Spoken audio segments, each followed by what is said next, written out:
Bror Fredrik coming at you with another episode of Hey Bror Fredrik. On today's episode, I wanted to discuss something a little more administrative rather than it is a Vegas topic, but I've been asked a lot lately, what is the status of my grassroots help the homeless program? Because people are saying, hey Bror Fredrik, haven't seen you out on the strip distributing goods to the less fortunate, which is something I used to do about once a week. I do it all the time off camera. We'll discuss that in a minute, but there's a specific reason why I haven't been doing it on camera on the strip, especially at night lately, and we'll get into it right after this.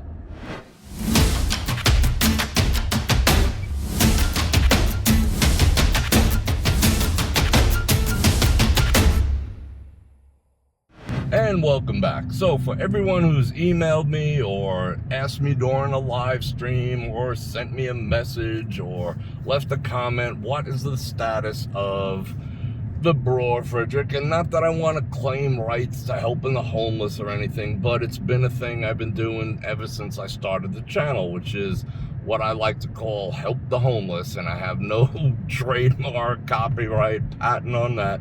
Everyone is welcome to go ahead and help the homeless. The reason why I do it is because, one, I actually care about my fellow human beings, and two, because I just see the need. It was something that happened once I started doing YouTube. Prior to doing YouTube, I'll be honest, I used to go into the back ways of all the properties or go straight to the valet. I never got to see the amount of people that actually needed help on the strip. So once I started doing YouTube, I was like, whoa, and I'm sure a lot of you as tourists are like, whoa, this is kind of a significant problem. And at the very beginning, I was counseled, and actually I spoke to a couple of properties, and they're like, hey Bror Fredrik, it's not really a good look that you're showing how many, the extent of the homeless situation on the strip. To which I was like, kind of tough. If you've got a problem with it, why don't you contribute? Why don't you set up, situations? And I'm not saying that the properties do not, because they absolutely do. They do have different programs and this, that, and the other thing. And other people, let's just address this real quick before I give you a status report. Other people like, hey, Bror Fredrik, you're just doing that to look good and this, that, and the other. Number one, no, I do it because it makes me feel good. If it looks good, whatever, I can't control that, but I'll tell you what, why don't you go out and you make yourself feel good? And if that looks good in your life, so freaking be it. I'm not cornering the market. I'm trying to be an example of what people can do on a grassroots level in your hood. So go right ahead. Don't point your finger at me for something that you're probably not doing. So, you know what I'm saying? Whatever. So back to the situation at hand, which is why I have not been doing it live during the live streams. Okay, simple reason. You noticed it stopped about 2 to 3 months ago. I wouldn't say stop, but yeah, I slowed down about 2 to 3 months ago. And the reason for that is as follows. They have been, I don't know what the effort is called, or whether it was an official effort or whatever the case may be. They've been, how would I say? I wouldn't say sweeping, but sort of cleaning up the Las Vegas corridor here of homeless and panhandlers and those less fortunate. Although, as of the past couple of weeks, the people selling beer out of the coolers is absolutely out of freaking control, but they chose now to go after, what they considered the homeless problem on the strip. Now, what happened with that is the less fortunate and the homeless that were on the strip, whether they were asking for money or not, the ones that were, how would I say? I hate to use the word normal, the ones that were less affected, let's say, by drugs and mental illness and such, the ones a little more coherent and a little more understanding of the situation going on, got the F out. They did not want to get trespassed and violated, because there is a ruling that's about to hit Vegas that says if you get arrested or a citation on the Strip, you can be banned from the Las Vegas Strip for up to 1 year. So obviously they don't want that. Even though the legislation has not quite passed, it's still enough of a deterrent to keep people from wanting to get arrested and citations on the Strip. So the homeless that were, sound-minded, let's just call them sound-minded. The more sound-minded homeless left the Strip. The byproduct of that is the homeless that are currently on the Strip are they're unstable. It's the people who are either, heavily affected with addiction issues or heavily affected by mental illness issues, a combination of the both, or they're just straight up belligerent, which is why they didn't move in the first place. So what I've been noticing is the less fortunate that are here, definitely more unstable. It used to be where I could approach someone less fortunate, hand them a dignity bag. If you don't know what a dignity bag is, that's socks, t-shirts, sometimes underwear, deodorant, razors, soap, toothbrush, toothpaste, all the things that people should just have as a basic requirement for hygiene. Some of which is provided by myself, and a ton of it provided by the viewers, which is why I'm putting out this video. People send me goods to distribute. I've noticed A, that's come down a bit, and B, a little bit of finger pointing going on because of it. But I'll tell you what I do with those goods at the end of the video, so stick around for that. But back to the situation. Used to be able to sit down with the less fortunate, have conversations, bond, talk about problems, just even talk about harmonicas. Who freaking cares? Treating people like people goes a long way. Like people would say to me, dang, no one's talked to me in like a month. Imagine if your life was like that no one talked to you for a month because they just stepped over you, ignored you, refused to make eye contact. That does not help a mental illness issue or the problem in and of itself. They're still people. So I used to take the time to talk and help and all the rest of that. Unfortunately, now that the element of the less fortunate here on the Las Vegas Strip is more unstable, it becomes a safety issue, not just for myself, but for them as well. Because if I'm out here, distributing the bags, I used to bring 20 or 30 at a time. I'm out here distributing them, and I just bother the wrong person, and that's what they would consider it, bothering them. I could get attacked. Obviously, I am going to defend myself. Should I defend myself, it makes me look equally bad as it would them. I mean, why'd you hit back that homeless person? He's like, I understand the homeless situation, but if an unstable homeless person takes a swing at me, I'm going to defend myself. So it's a no-win situation. So either I get a steak knife stuck in my chest, like happened last night. I'm not making this stuff up. Last night, at the time of this video, what is it, Sunday night, September 11th. Last night, go check, a homeless person felt bothered by a tourist and stabbed them multiple times.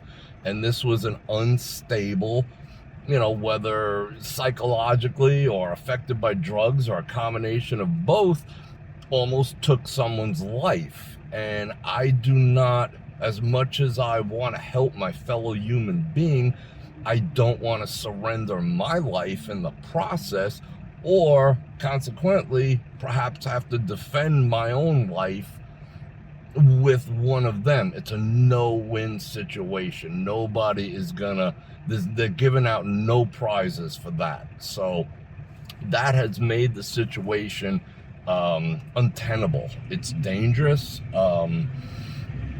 It can be problematic, and for my own safety, for the safety of the tourists who might be around and my fellow man, and for the safety of them should I need to defend myself, I've been toning it back. I've been limiting the strip to daytime where I can see better, and half the time without the camera. See, the camera is another thing.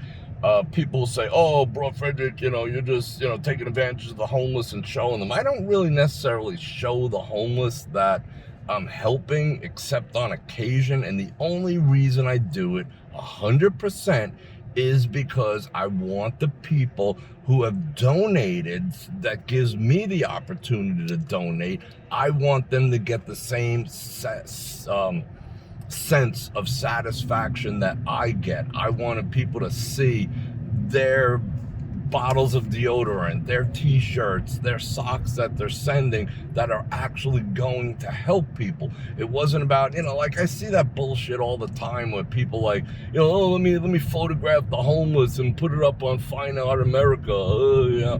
It's not about that. I just wanted to give back the satisfaction. That way the people who are helping me help the homeless can see their goodwill in action. That's 100% what it's about. Not about me, trust me. So, that being said, having a camera when I'm out helping the homeless, which involves some of you have seen it, kind of heavy gimbal, phone itself, or the camera that I'm using could be anywhere from a Samsung S21, which is, $1,200, or, one of my pro rigs that are $3,000 or $4,000. It puts me at a disadvantage when I have a backpack. I have one hand holding up, an expensive camera. I'm live streaming to the public. I cannot adequately defend myself or de-escalate a potential situation that might be taking place with one of the more unstable homeless. And that's another reason I haven't gone downtown a lot, because that is a situation where there are tons of people who need my help, who need your help, who need our help. But unfortunately, they're not getting help from anywhere else, and they remain very emotionally, mentally, spiritually, financially unstable.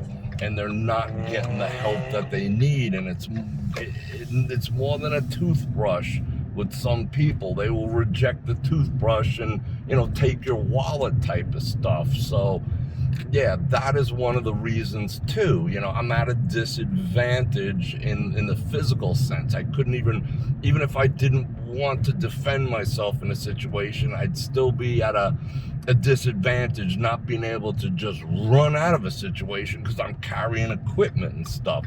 So I have toned back. I might start again. We'll see how the situation goes, but I'm out here all the time seeing it firsthand, and you people see it during the live streams. And again, there was an attempted murder by an unstable homeless person last night. About 3 weeks ago, about a week before that, it's becoming an issue because they're more out there now, because the ones that were stable and just wanted some help from people like you and me have fled the strip. And what's left are people who are potentially highly violent. And that's causing a problem because now they're more exposed to the public. Now the public, the people who come to visit my town, are seeing more of the instability, and the violence has been increasing. The robberies, and it's specifically stabbings, and no one wants to get stabbed. No one wants to be shot either, but getting stabbed, in the back of your leg by, an unstable person because, you looked at them wrong, it's gonna ruin your day. Trust me. That was kind of a D maneuver.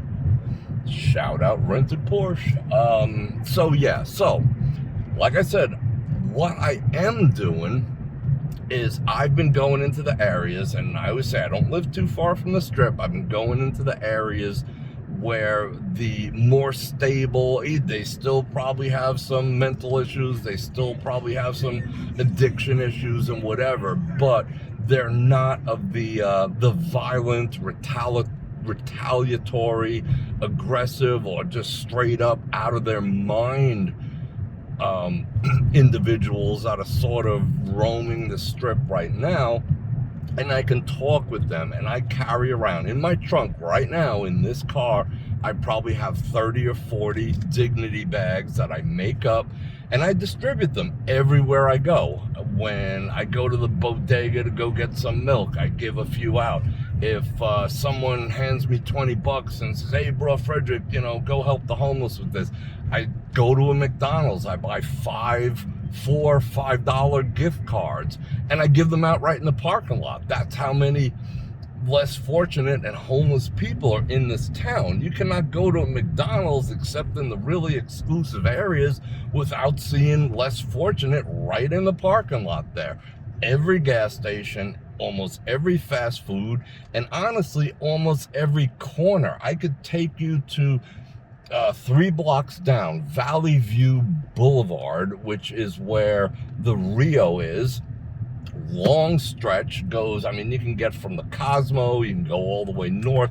There's people camping up and down the street, like literally camping with lean-tos and whatever in residential areas, and some industrial, some commercial, but also in the residential areas, including mine. So that's where I'm concentrating my efforts, and I am doing it almost on the daily because I bring them with me. If I go to Walmart, I'm handing out stuff. I just do it because now it's almost like a compulsion. I have to do it. I know I'm not going to end the situation here, but any little bit helps.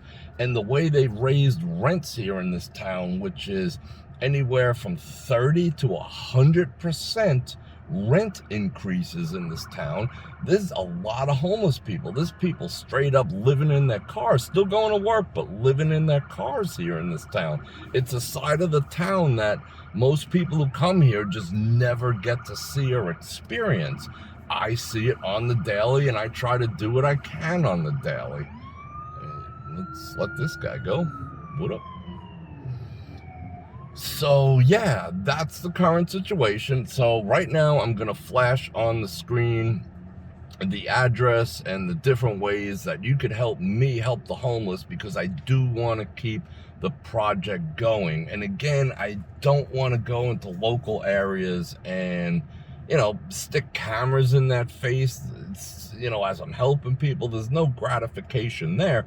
But if you're in town and you want to help me, yeah, we can go and do that, because it's just everywhere now. So as I said, I'm gonna flash up on the screen how you can help me help the homeless. I got my P.O. box there. You can Cash App, Venmo, just put it, it's for Help the Homeless, which is most of the contributions that I get through those apps, which is great. And if you want to send actual goods, just think, hygiene, deodorant, and even I don't do food, because that's why I give the gift cards from McDonald's, because I want to give people the dignity of selecting their own food, not some stinky old peanut butter and jelly I made in my kitchen. You know what I'm saying? So the monetary donations go to the food cards. Everything else, hygiene, soap, hand sanitizer, socks are a big issue, and that type of stuff. Toothbrush, toothpaste, shampoos, even like sunscreen, whatever. And they sell it bulk on Amazon. People send me like 100 bars of soap, and it's in a little box. And yeah, that goes a long way. It's not like, if you want to, I'm not going to stop you. I'm not saying, go to your supermarket and get it, because that could be very expensive. But there are bulk ways that you can contribute as well. So, and I do want to thank everyone who's just you know, they've really stepped up. All the BrorNation, all you guys out there really stepped up and helped me help the homeless. So to sum it all up, the program is not going away and it's not going anywhere whatsoever. So trust me on that, and I hope it's an inspiration. What I've been doing, what I am doing is an inspiration that you start your own. It doesn't have to be a program. Just put some stuff in your trunk that people need. Don't risk your safety. If you see someone who needs help, which in this day and time a lot of people do, just help your fellow human being. Just talk to them. Just, you know, love them a little bit. And you never know what kind of positive effect that's going to have. You could save someone's life, let alone change someone's life. You could literally save another human being's life with a little bit of kindness. And I just hope I'm inspiring you to do it too, because it feels good. You know, it's emotional. It's a little heartbreaking. It's a little gut-wrenching sometimes, but that's life. Go out and help your fellow human beings. And I love each and every one of you. And on that note, Bror Fredrik out. Make sure it sound right, boys.